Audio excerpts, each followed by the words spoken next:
थोड़ी जनी चुमी राजा music by Vikas Raj. Armaan studio Delhi. उलटी पुलटी देह कोई दे गरम जोश में बेहोश होके भइली बेसरम जोश में बेहोश होके भइली बेसरम। उलटी पुलटी देह कोई दे गरम जोश में बेहोश होके भइली बेसरम। चारों कोन पिए इलाबा कूद कूद के ढोरी जनी चुमी राजा होता कूद कूदी ढोरी जनी चटी राजा होता दूध दूधी ढोरी जनी काटी राजा ढोरी जनी चुमी राजा होता दूध दूधी। डीजे विकास मटियार कला सीतामढ़ी। ढोरी जनी चुमी राजा होता दूध दूधी। अरमान स्टूडियो दिल्ली।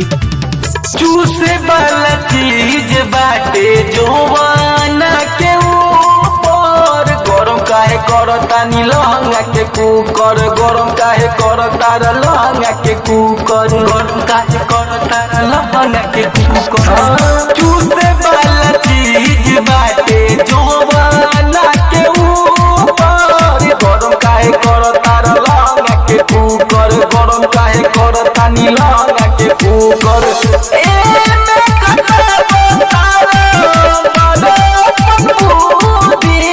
ढोरी जनी चुमी राजा होता दूध दूधी ढोरी जनी चटी राजा होता दूध दूधी ढोरी जनी काटी राजा ढोरी जनी चुमी राजा।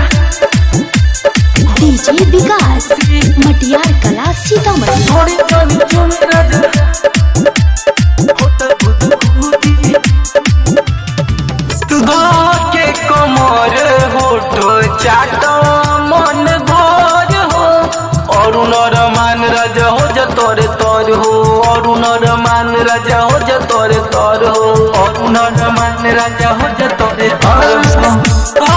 के कमरी होठ चाट मन भर हो अरुण रमान राजा हो जतोर तर हो अरुण रमान राजा हो जतोर तर हो।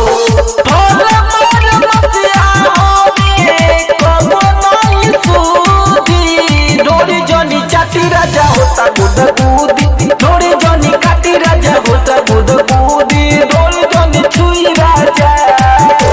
अरमान स्टूडियो दिल्ली।